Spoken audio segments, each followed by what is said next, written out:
Hey, what's up, you guys? My YouTube channel is obviously not for this. It's not a DIY page or anything like that. But obviously, if you're subbed to my channel, then you know I'm into cars, I race cars, whatever. So obviously I have to do maintenance on cars, but this is my daily.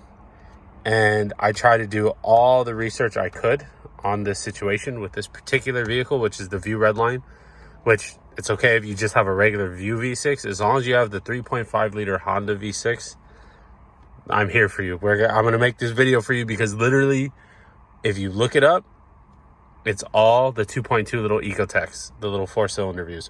So if you're having a rough idle after getting gas, if your MPGs have gone to shit, if you're throwing a check, if you have PO 496 and you want to change your evap purge solenoid and you just wanted to see where it's at or how it's done and you couldn't find it, you're welcome. I'm going to do it and I'm going to document it and I'm going to tell you guys exactly where it's at and exactly what you guys need to do and what tools you're going to need. I ordered mine from Dorman. I'll show you right now. So I guess tip number 2 would be get your part from Rock Auto. Don't get it from AutoZone or O'Reilly's. I was going to. They had them, but they were $109. And for the same brand on Rock Auto, it was $46 for this one. This is a Dorman. It's a simple sensor, so I didn't feel the need to go OEM. But if you are an OEM stickler, Rock Auto has the GM replacement for $90, still cheaper than AutoZone, so just get it from Rock Auto. All right, so I'm gonna get into it. I'm not gonna sit here and record raw video, but the more progress I make, the more videos I take and show you guys how to get this done. I do know it's behind the intake down here, so I think actually it's right here. There it is. Easy. Yeah, I can already tell it's 210s. So I can either choose to work around it. Sorry. I can either choose to work around this, which can be done. But I think life will be easier if I just remove the intake. And it's all about making it easier on yourself. So I'll keep you guys posted. Oh, yeah. So much more room for activities. Now we can easily reach this. And actually, if you take off the intake, it allows this to move. And by this moving, you can now easily reach this 10. Honestly, it's so easy to remove the intake. Just do it.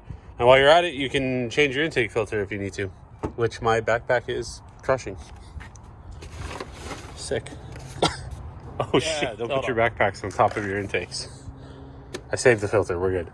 But anyway, so now it's just going to be a matter of removing one 10, another 10, taking the clip off, I'll probably take it off from here, and then I'll take this off when it's off and put it on the new one. So yeah, let's get to it real quick. Literally a minute and a half later, it's out. So I figure I'll take a moment real quick to show you what tools you're going to need, just in case like you're not a car person, you're not a mechanic, and you're a DIYer. Honestly, the most simple tools from your toolkit. This is for these little guys. You're gonna need to remove 2 of them to get the vacuum lines off. There's 1 and there's 2, right? So you just need pliers and a 10mm socket. You don't need to have this. You can just use a ratchet, but I'm lazy. And so it's out. So here's the old one, right? And this is how you can tell it's bad. Oh man, I feel like a YouTube vlogger. All right, so this is how you can tell it's bad, right? Listen. And this is the new one. This is blocking the vapors. That one is just allowing them in the engine. So every time I get gas, the car would struggle to start, and my mileage just went to complete shit. So I couldn't take it anymore. So here we are. I'm gonna reinstall this and get back to you. And done. So just like that, new one is on, bolted in. Oh, just gotta get this last little. I don't think I can do this with one hand. I'm not one of those. Oh, yes, I can. Cool. Okay. So now we're completely on, completely installed. Honestly, it's a 10-minute job. Honestly, it's a 5-minute job, but I recorded, so it took me 10. But easy to do, easy to replace. Don't be scared. that's the location of it. I'm sure that's the main reason why you came to this video. That's the location of the EGR purge solenoid.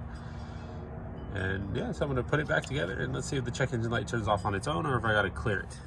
All right, that's it. I did a startup. Code didn't go away, so I had to clear it. Cleared it with my scanner. Hasn't come back on. Been sitting here with it idling, waiting. So far, so good.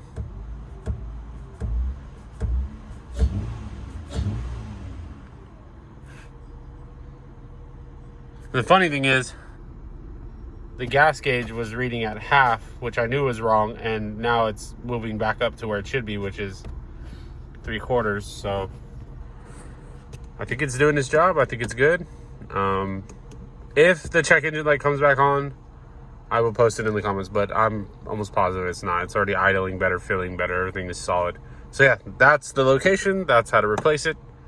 Easy on the 3.6 or 3.5 liter Honda V6. Later.